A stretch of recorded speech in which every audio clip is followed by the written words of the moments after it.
रावण ब्राह्मण नहीं था, फिर भी उसे ब्राह्मण क्यों कहा गया? अगर हम प्रामाणिक राम कथाओं को ठीक से पढ़ें, तो कहीं भी किसी भी प्रामाणिक राम कथा में रावण के लिए कहीं भी ब्राह्मण उपाधि का प्रयोग नहीं मिलता है। आखिर जब सारा संसार आज रावण को ब्राह्मण मानता है, तो फिर वाल्मीकि से लेकर व्यास तक, कंब से लेकर तुलसी तक क्यों इस तथ्य से मौन रहे कि रावण ब्राह्मण था? नमस्कार, आप देख रहे हैं न्यूज कॉल 24। देश दुनिया की हर छोटी बड़ी खबर सीधे आपके स्क्रीन पर। हमारी जिम्मेदारी सिर्फ खबरें देना नहीं है, बल्कि आपको सच का दर्पण दिखाना है। आपको सही जानकारी मिले, हर खबर की गहरी समझ बढ़े, यानी हर खबर के पीछे के असली मायने क्या हो सकते हैं, हम बताने का प्रयास करते हैं। आपका एक छोटा सा कदम हमारी पत्रकारिता, हमारे चैनल के लिए बहुत बड़ा फर्क ला सकता है। हमें सपोर्ट जरूर करें। आपका एक लाइक, सब्सक्राइब के साथ नोटिफिकेशन को ऑन करना हमारे हौसले को बढ़ाता है। न्यूज कॉल 24 परिवार का हिस्सा बने।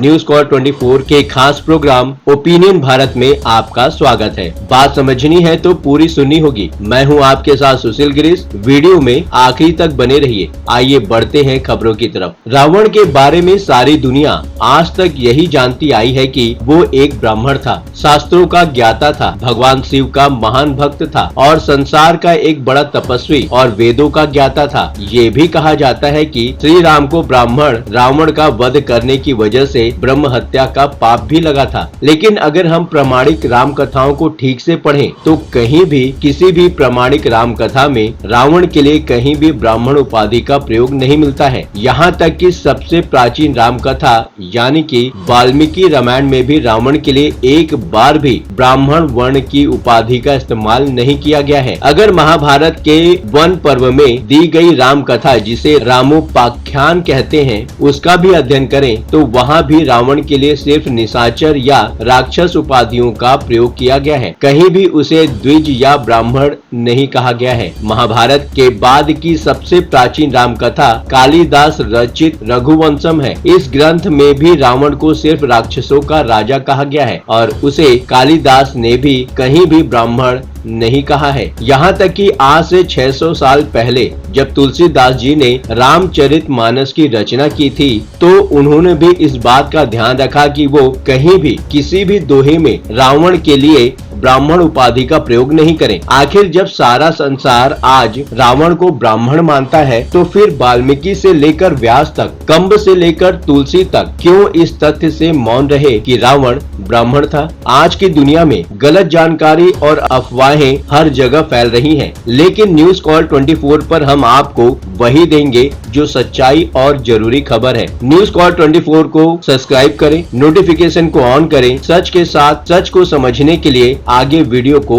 देखते रहिए। आज जब हम सभी किसी भी विद्वान से ये पूछते हैं कि रावण का वर्ण या जाति क्या थी, तो उनके पास सिर्फ एक दो तर्क ही हैं, जिसके आधार पर वो रावण को ब्राह्मण सिद्ध करते हैं। पहला तर्क यह है कि वो ऋषि वृषवा का पुत्र था और ऋषि वृषवा ब्राह्मण जी के पौत्र थे, इसलिए रावण भी ब्राह्मण ही था। दूसरा तर्क वो रामचरितमानस के इस दोहे से देते हैं, जहाँ हनुमान जी रावण को समझाते हुए कहते हैं कि ऋषि पुलस्ती जसु विमल मयंका तेहि शशि महूम जनी होहु कलंका। अर्थात हे रावण, तुम ऋषि पुलस्त्य के चंद्रमा के समान विमल यश को कलंकित मत करो। लेकिन इस दोहे में भी कहीं भी ऋषि पुलस्त्य अर्थात हे रावण, तुम ऋषि पुलस्त्य के चंद्रमा के समान विमल यश को कलंकित मत करो। लेकिन इस दोहे में भी कहीं भी ऋषि पुलस्त्य को ब्राह्मण नहीं कहा गया है और न ही रावण के लिए ब्राह्मण उपाधि का इस्तेमाल मिलता है। इस दोहे से सिर्फ ये तर्क दिया जा सकता है कि चूंकि ऋषि पुलस्त्य ब्रह्मा के पुत्र थे, इसलिए वो ब्राह्मण ही थे और उनका पौत्र रावण भी ब्राह्मण ही था।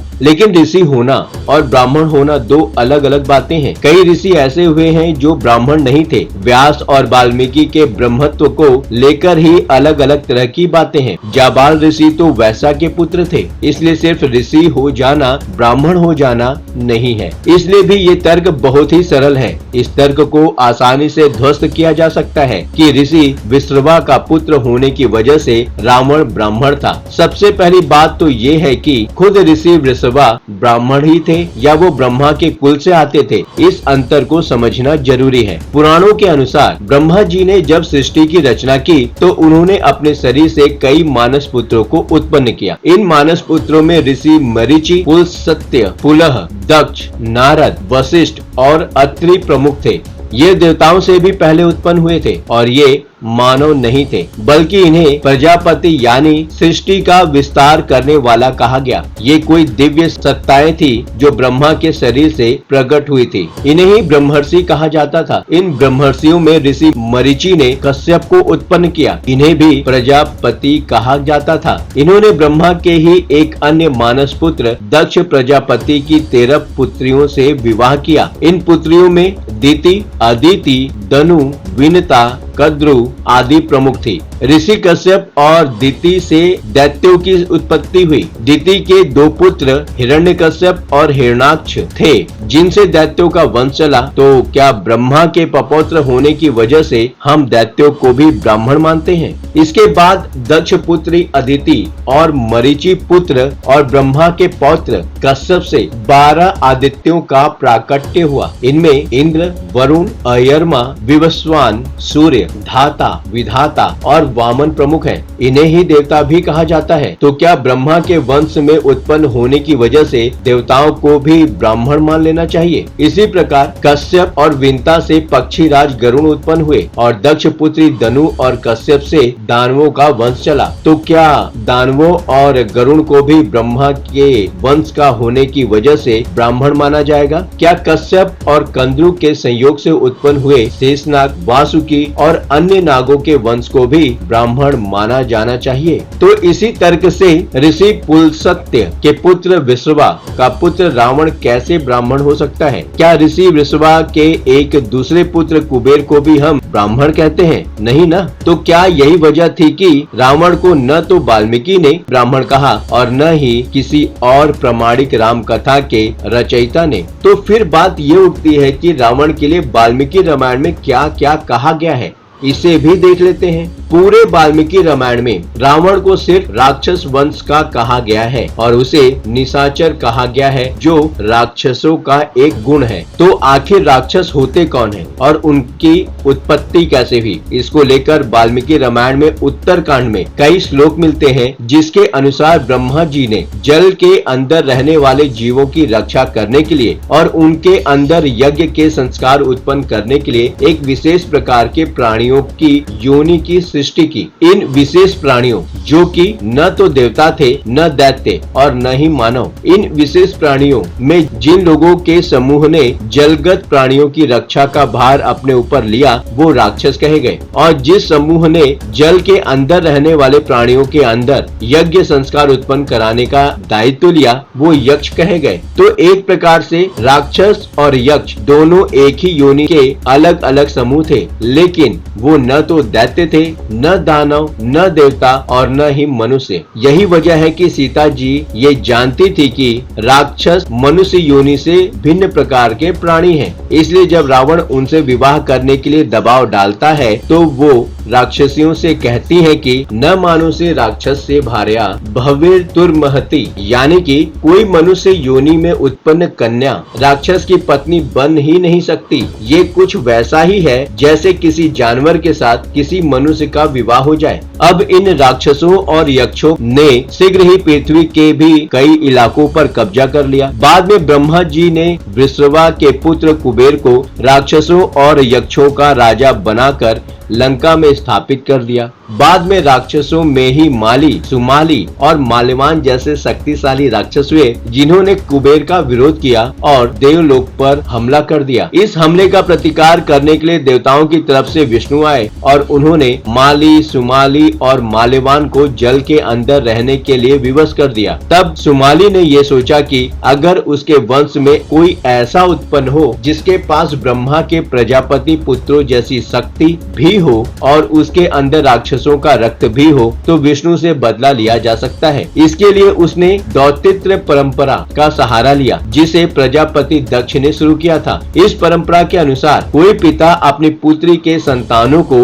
अपने वंश में शामिल कर सकता है। इसके बाद उसने अपनी पुत्री कैकसी को वृषभा के पास संतान उत्पन्न करने के लिए भेजा। कैकसी ने बिना विवाह किए वृषभा से रावण, कुंभकर्ण, विभीषण और सुपर्णखा जैसी संतानें उत्पन्न की। एक तो वृषभा के साथ कैकसी का वैवाहिक संबंध स्थापित नहीं हुआ था। दूसरे, सुमाली ने दौहित्र परंपरा के आधार पर कैकसी से शर्त रखी थी कि उसकी संतानें राक्षसों के कुल की मानी जाएंगी। इसलिए रावण, कुंभकर्ण, विभीषण और सुपर्णखा को राक्षसों के वंश का कहा गया। वैसे भी अगर वृषभा के वंश में भी वो शामिल होते तो वो ब्रह्मा के कुल के माने जाते, न कि ब्राह्मण। यही वजह है कि रावण ने हमेशा खुद को राक्षसों के वंश का बताया। और यहाँ तक कि जब विभीषण श्री राम की शरण में जाते हैं तो वो अपना परिचय कुछ इस तरह से देते हैं। नाथ दशानन कर मैं भाता, निशिचर वंश जन्म कुल त्राता। हे श्री राम, मैं दशानन रावण का भाई हूँ और मेरा जन्म निशाचर राक्षसों के कुल में हुआ है। वास्तव में रावण मनुष्य योनि का था ही नहीं, वो सिर्फ राक्षस था। मानवों की उत्पत्ति तो मनु और शतरूपा से होती है। मनु के पुत्र मानवों ने ही कर्म के आधार पर बाद में 4 वर्ण बनाए, जिन्हें ब्राह्मण,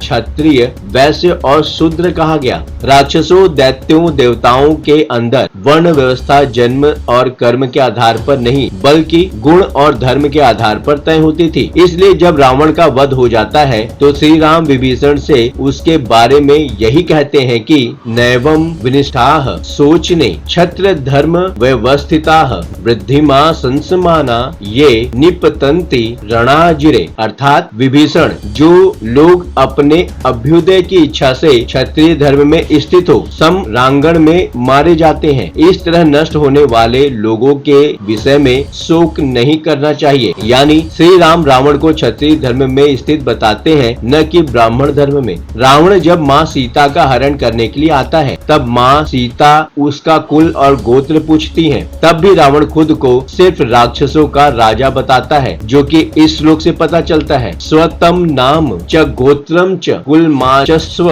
तत्वतः एकश्च दंडकारण्ये किम अर्थ चर्षि द्विज। इसका मतलब होता है, हे ब्राह्मण, अब आप भी अपने नाम, गोत्र और कुल का ठीक ठीक परिचय दीजिए। आप अकेले इस दंडकारण्य में किस लिए विचरते हैं? माँ सीता के इस प्रकार परिचय पूछने पर रावण क्या कहता है, ये इस श्लोक से स्पष्ट हो जाता है। येन वित्रासिता लोकाः सदैव वासुर मानुषाः अहम स रावणों न सीते रक्षो गणेश्वरः। अर्थात सीते, जिनके नाम से देवता, असुर और मनुष्यों सहित तीनों लोग थर्रा जाते हैं, मैं वही राक्षसों का राजा रावण हूँ। इसका अर्थ तो यही है कि रावण खुद को भी सिर्फ राक्षसों के राजा के रूप में सीता से परिचित करवा रहा है। यही वजह है कि वाल्मीकि से लेकर तुलसीदास सभी ये जानते थे कि रावण उसी प्रकार से ब्रह्मा के कुल से आता है जिस प्रकार दैत्य, देवता, गरुड़, नाग आदि आते हैं। इसलिए उसे ब्राह्मण नहीं कहा।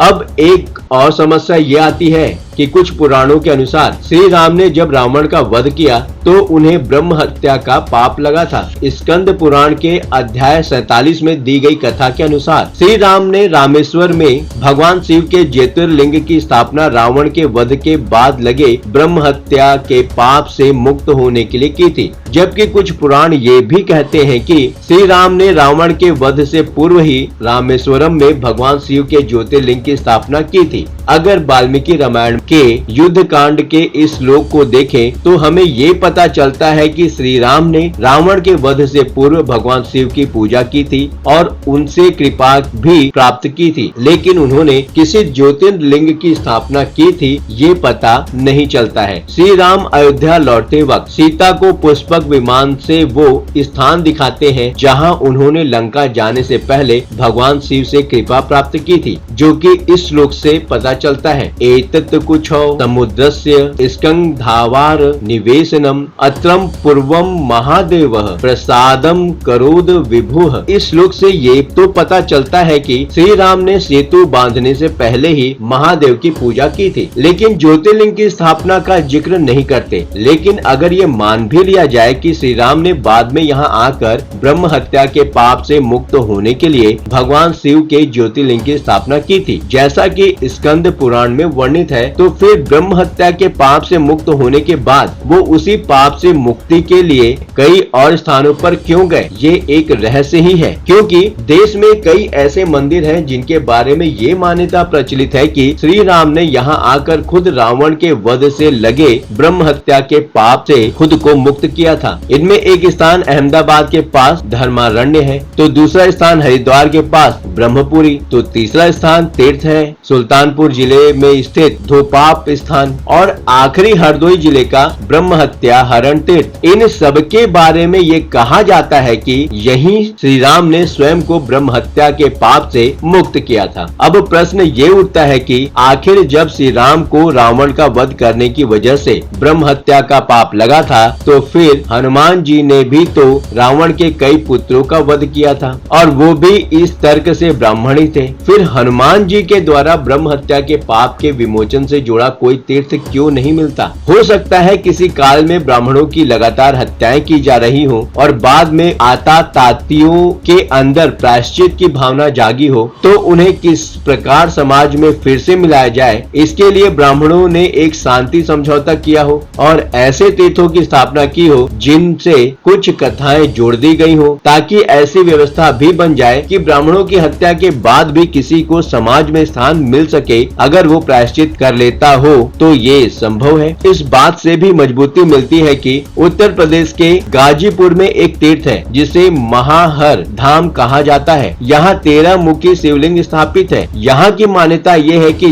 जब दशरथ जी ने ब्राह्मण पुत्र श्रवण कुमार का वध किया था, तो उन्हें भी ब्रह्म हत्या का पाप लग गया था, और इसी पाप से मुक्ति के लिए वो महाहर धाम आए थे, और यही पूजा करने से दशरथ जी को ब्रह्म हत्या के पाप से मुक्ति मिली थी। लेकिन वाल्मीकि रामायण के अनुसार श्रवण कुमार ब्राह्मण नहीं था, वो तो वर्ण संकर जाति से आता था। जब दशरथ जी ने श्रवण कुमार को बाण मारा और वो दर्द से बिलखने लगा, तो दशरथ जी उसके पास आए और उसे मुनि के रूप में देखकर ये समझ गए, लगता है कि उन्होंने किसी ब्राह्मण को मार डाला है और उन्हें ब्रह्म हत्या का पाप लग गया है। वाल्मीकि रामायण के अयोध्या कांड के इस श्लोक को समझिए, जिसमें श्रवण कुमार खुद अपनी जाति बता रहे हैं और कह रहे हैं कि मैं ब्राह्मण नहीं हूँ, इसलिए तुम्हें ब्रह्म हत्या का पाप नहीं लगेगा। श्लोक है, ब्रह्म हत्याम कृतम तापम हृदयाद पनीयताम न द्विजातिरहम राजन माँ भूत ते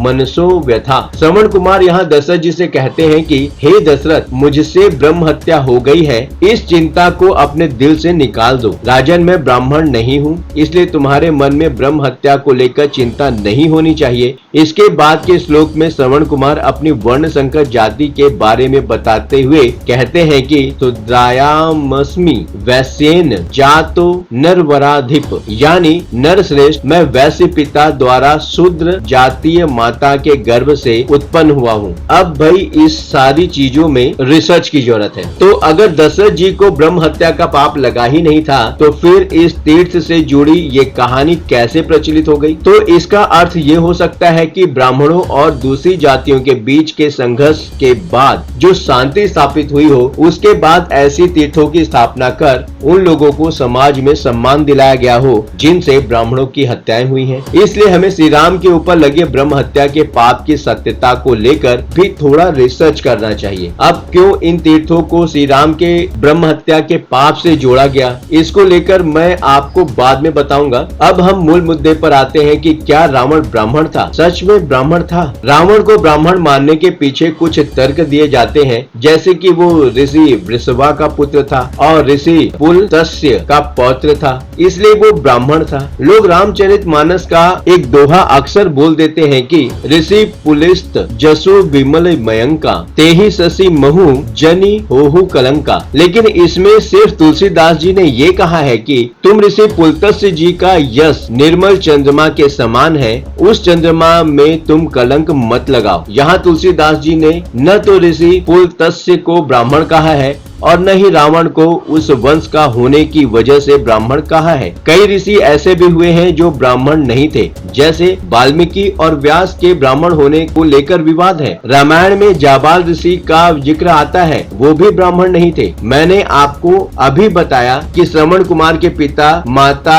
मुनि थे, लेकिन वैश्य वर्ण के थे। विश्वामित्र भी जन्म से क्षत्रिय थे, तपस्या से ब्राह्मण बने थे। इस ऋषि पुत्र का होना, ब्राह्मण पुत्र होना दो अलग अलग बातें हैं। श्री राम पर ब्रह्म हत्या का पाप लगा था, तो फिर मेघनाथ को मारने के लिए लक्ष्मण जी को भी लगा होगा। हनुमान जी ने भी रावण के पुत्र अक्ष कुमार का वध किया था, तो उनको भी लगा होगा। तो सिर्फ श्री राम और लक्ष्मण जी ने खुद को ब्रह्म हत्या के पाप से क्यों मुक्त रखा, क्यों मुक्त किया? लक्ष्मण जी के बारे में भी ये कहा गया है कि उन्होंने भी उत्तराखंड के एक तीर्थ में मेघनाथ के वध की वजह से लगे ब्रह्म हत्या के पाप से मुक्ति के लिए पूजा की थी। तो फिर हनुमान जी पर ब्रह्म हत्या का पाप क्यों नहीं लगा? उन्होंने रावण के पुत्र अक्ष कुमार का वध किया था। एक और प्रश्न ये है कि श्री राम के बारे में ये कहा गया है कि रामो विग्रहवान धर्मः, यानी राम धर्म की मूर्ति है। तो क्या वो ये नहीं जानते थे कि ब्राह्मण को शास्त्रों के अनुसार प्राण दंड दिया ही नहीं जा सकता है? फिर उन्होंने ये जानते बुझते हुए रावण का वध क्यों किया? वो उसे कैद भी कर सकते थे और इसके बाद सीता माता को कैद से मुक्त करा सकते थे। इसका अर्थ साफ है कि श्री राम और वाल्मीकि दोनों ही ये जानते थे कि रावण ब्राह्मण था ही नहीं। इसलिए वाल्मीकि ने जब पहली बार रामायण की रचना की तो उन्होंने रावण को कहीं भी ब्राह्मण रूप में नहीं लिखा। बहुत से लोगों का तर्क होगा रावण ब्राह्मण था, तो जो मैंने तर्क आपके सामने रखे हैं, श्लोक ठीक से बोल नहीं पाया उसके लिए माफ कीजिएगा, लेकिन उन श्लोकों का अर्थ आप खुद निकालिए और समझने की कोशिश कीजिए और फिर हमें कमेंट के माध्यम से बताइए कि आखिरकार रावण ब्राह्मण कैसे था। मैं उतना ज्ञानी नहीं हूँ, लेकिन फिर भी सवाल आपसे है तो जवाब भी आपको ही देना होगा। बातों ही बातों में मुद्दे की बात हो जाती है। ये प्लेटफॉर्म है जनता का, आपका, आपकी आवाज उठाने का। अब आपकी बात नहीं रहेगी अनसुनी। आपकी सलाह, आपकी राय हमारे लिए मायने रखती है। खुलकर अपनी बात रखें, कमेंट करें और अपनी प्रतिक्रिया अवश्य दें। अभी तक आपने इस चैनल को सब्सक्राइब नहीं किया है तो अभी सब्सक्राइब करें, नोटिफिकेशन को ऑन करें। आज के लिए बस इतना ही। लगातार खबरों के लिए बने रहिए न्यूज़ कॉल 24 के साथ।